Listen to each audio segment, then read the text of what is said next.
성경 말씀은 구약성경 열왕기상 19장입니다. 구약성경 열왕기상 19장 5절에서 8절까지 말씀입니다. 구약 549페이지에 있습니다.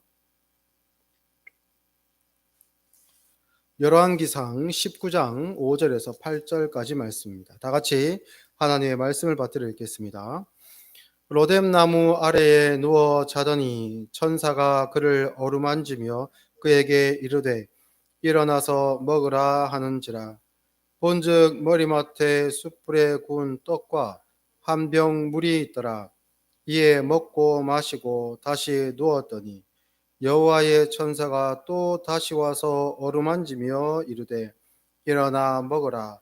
내가 갈 길을 다 가지 못할까 하노라 하는지라.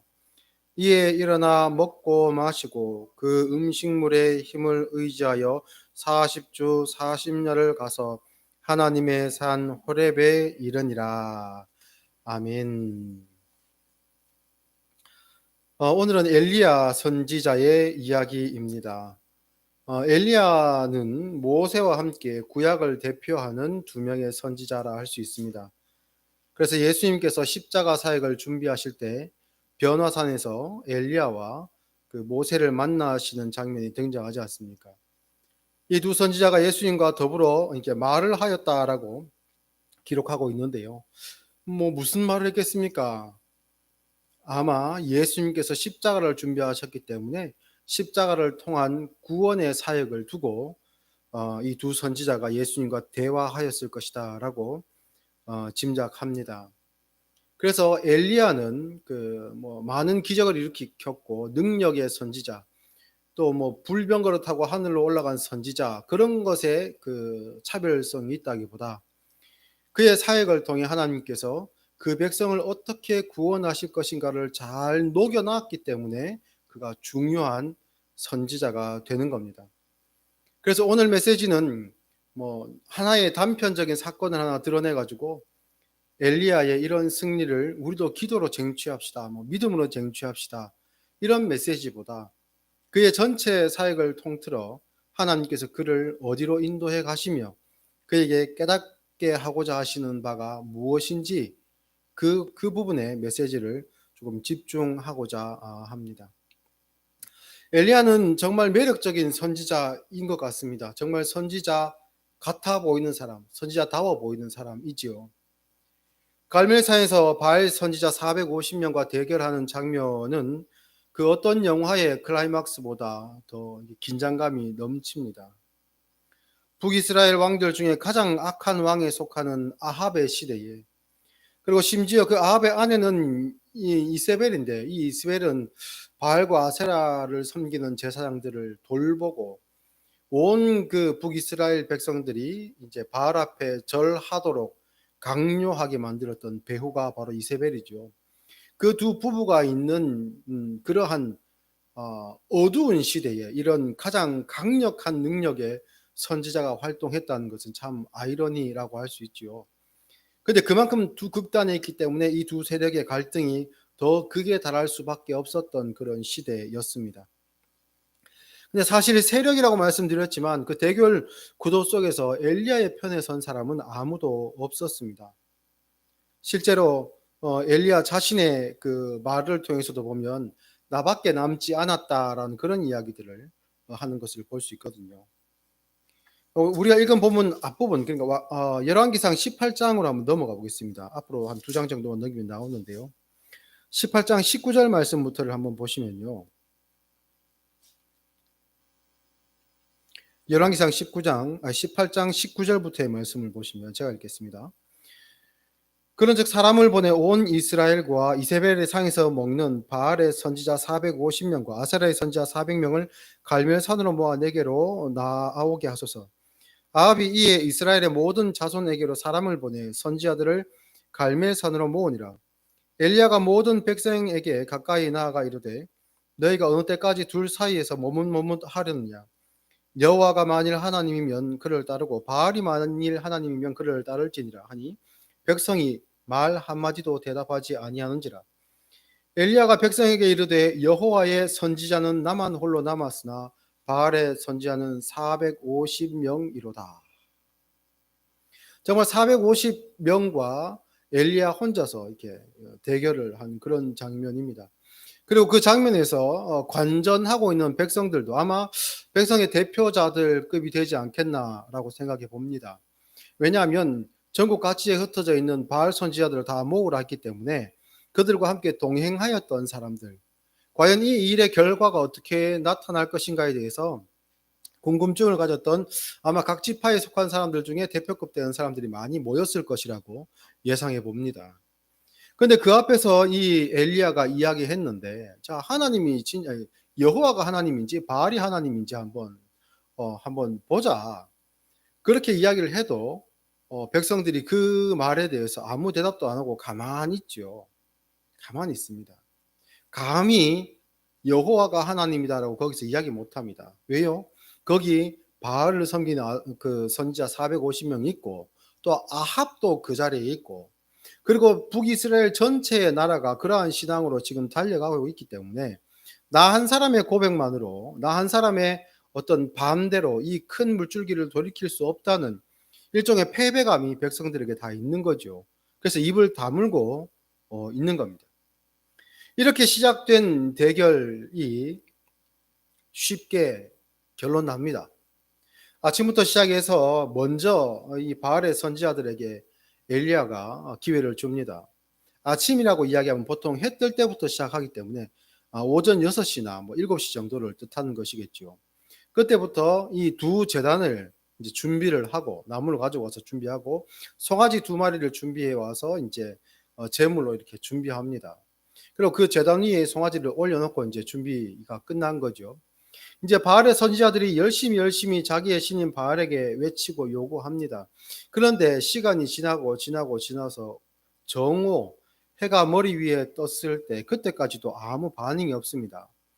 해가 머리 위에 떠서 뜨끈뜨끈하고 덥죠. 보통 그 시간은 사람들이 밖에 다니지 않고 그늘에서 그 해를 피합니다. 그런데 신이 응답을 안 하니까 어쩔 수 없이 그 450명이 계속해서 자신들의 종교 행위를 합니다. 그 모습을 보고 엘리야가 비웃죠. 조롱합니다. 야, 너가 신이 자는가 보다. 아니면 어디 가서 묵상하고 있는가 보다. 조금 더 큰 소리로 외쳐봐라. 그러니까 이 자기의 규례대로 막 창이나 칼 끝으로 몸을 상하게 하며 자해를 하며 피를 흘리며 그렇게 자기의 신에게 부르짖지만 자기들의 신은 응답하지 않습니다. 그러면 벌써 시간이 몇 시간이 지났습니까? 저녁 소재 드릴 때까지라고 되어 있는데 그것이 오후 3시를 뜻하거든요. 그러면 대충 시간상 한 뭐 7, 8시간이 지난 겁니다. 기진맥진할 정도가 될 그때에 그 모습을 이렇게 지켜보며 조롱하였던 엘리야가 이제 백성들에게 명해서 자신의 하나님께 드릴 제단을 이제 준비를 합니다. 가만보니 원래 그 장소에 하나님께 제사 드릴 때 썼던 제단이 있었던 것 같습니다. 여호와의 무너져 있던 그 제단을 다시 정리를 해서 준비를 합니다. 그 위에 준비한 나무를 깔고 또한 그 위에 송아지를 올립니다. 그런 다음에 물을 그 제단 위에 붓게 합니다. 큰 통으로 한 12통 정도의 양을 이렇게 계속 연속해서 들이붓습니다. 그러니 제물과 그리고 이 그 나무와 그리고 그 제단 옆에 있는 또랑이까지 물이 흘러 넘치거든요.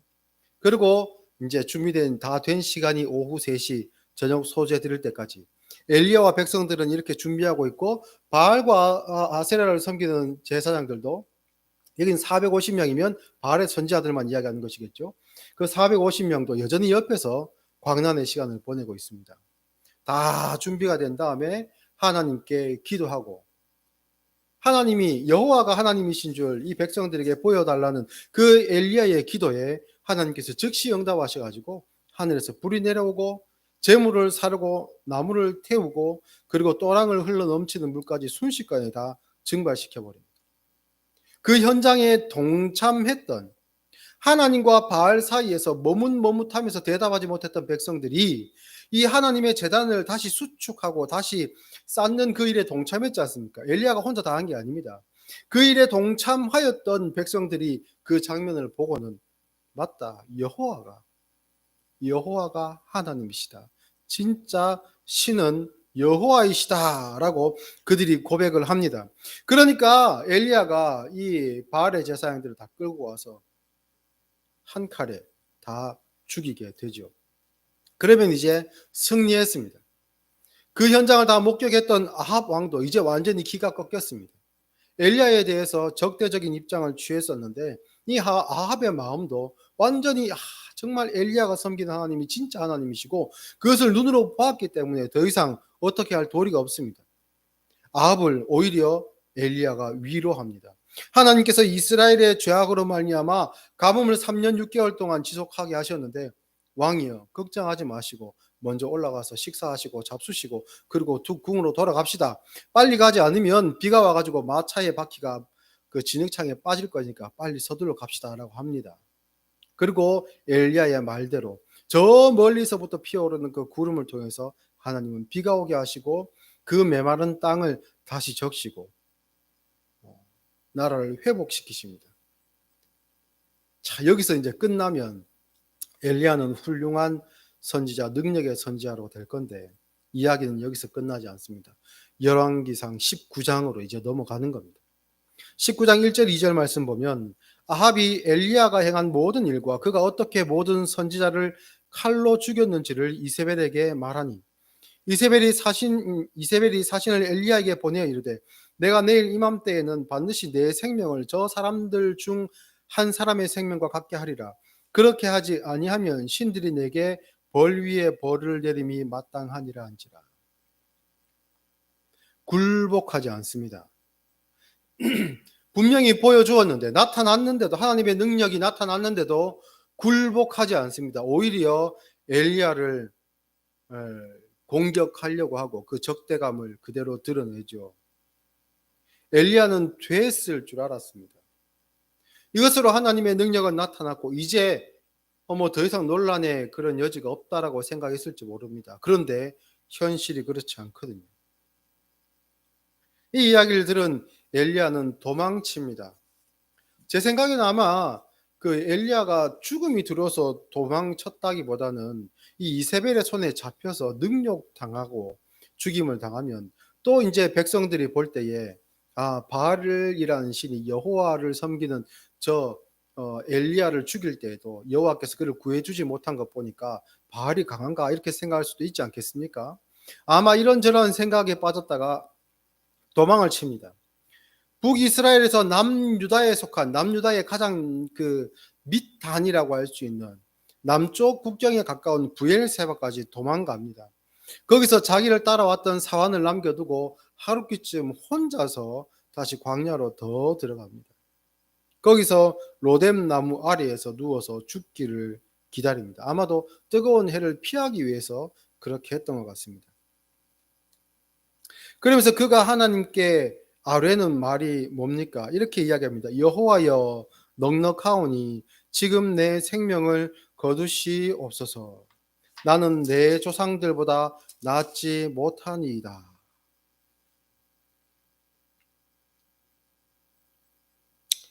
참 안타깝죠. 그 능력의 선지자 엘리야가 좌절해서 내 생명을 거두어 주옵소서. 나는 내 조상들보다 낫지 못합니다.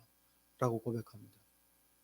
이런저런 방법을 생각해봤고 자기가 할 수 있는 것 다 해봤는데도 결과가 바뀌지 않는다는 것을 보았을 때 오히려 더 악인들이 더 득세하고 그들이 더 기세등등한 것을 보았을 때 좌절할 수밖에 없었겠죠.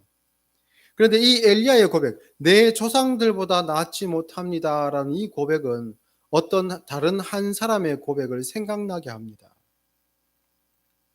지난주 설교의 주인공이었던 야곱을 혹시 기억합니까? 그가 자녀들을 축복할 때 무엇이라고 축복했습니까? 너의 아버지의 축복이 내 선조의 축복보다 낫다. 내가 아는 축복이 야곱인 내가 아는 도둑질하고 훔치고 속이는 사기꾼인 내가 하는 축복이 나의 아버지 이삭과 나의 할아버지 아브라함의 축복보다 낫다라고 고백했던 그 야곱의 고백의 완전히 반대 버전이 지금 이 좌절한 상태에서의 엘리야이지요. 하나님은 이 엘리야를 그냥 두시지 않습니다. 좌절해 있는 그 엘리야를 데리고 가십니다.